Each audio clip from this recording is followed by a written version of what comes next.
Hi guys, so today I'm here to talk to you about fictional couples. And, it's not something I touch a lot on when I'm writing. I kind of focus on other things. I don't want to write like a romance novel.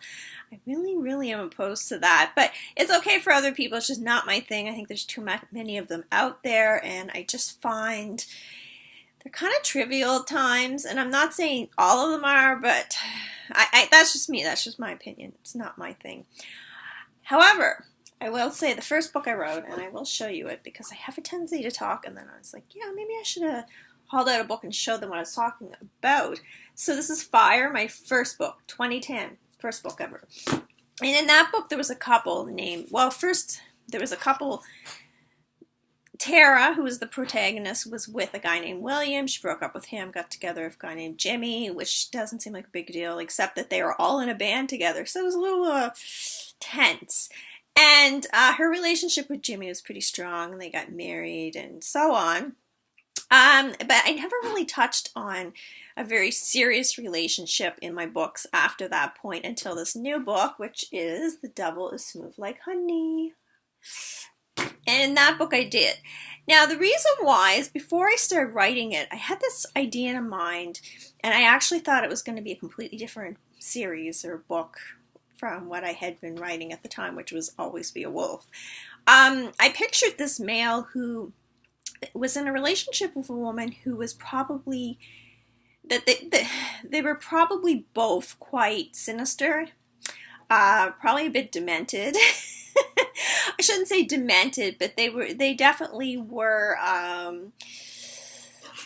maybe a little more natural born killers than maybe Romeo and Juliet, if you know what I mean. I just kind of seen them as a bit depraved and being equally so. I saw him being attracted to the fact that she was strong and that she was a little bit crazy like him, very much in the same way that she was a criminal. She was very strong and very much his match.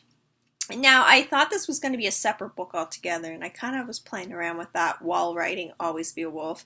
And then one day it struck me that the Hernandez would be perfect for this, and it just seemed to fit. And the more I thought about it, I'm like, yeah, this woman has to be in his life, because he's, of all the characters I ever wrote about, the least likely to be in a relationship or get married or anything, because he found women frustrating, and he makes reference to that a few times. Like, he just doesn't seem to respect women. And so he seemed like the least likely person to get married. And that's usually how it goes, right? So the more I thought about it, the more it fit. And when I started writing it, it just worked so perfectly.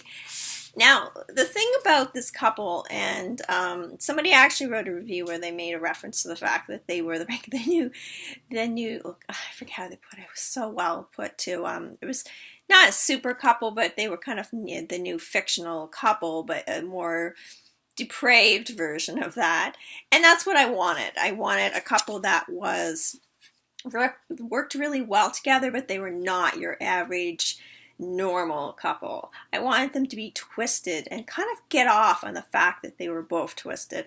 This guy, Hernandez, is a little bit turned on by the fact that this woman kills people, which is obviously very strange, but he loves that. He finds that sexy. And she's also drawn to his strength and the fact that he kind of makes his own rules. And I think that we're so used to seeing a certain kinds of couples on television and reading about them that sometimes it's a very different kind of a fun couple, a very diverse couple, but yet at the same time they're very similar. So again, it's not something I write about a lot, but this relationship became very deep very quickly, very intense. So I ended up getting a little bit of the romance into this book, but it was their own twisted brand of romance that made it interesting and made me interested in writing about them. Anyway, so that is basically what I want to talk about today. Will I do it again? Who knows? If I do, it'll be a little twist to it. You know, I don't like writing about what other people write about. I like doing things a little bit my own way. Anyways, you probably figured that out already. Thank you guys. If you have any questions, comments, let me know. If you want me to talk about something in a future video, also let me know. I'm getting close to that 50 videos, I think, on YouTube, which is crazy. I never thought I would have this many. You should go check them all out, or check some of them out. At least check this one out. That's good. Yeah, I'm happy with that. Anyway, share them.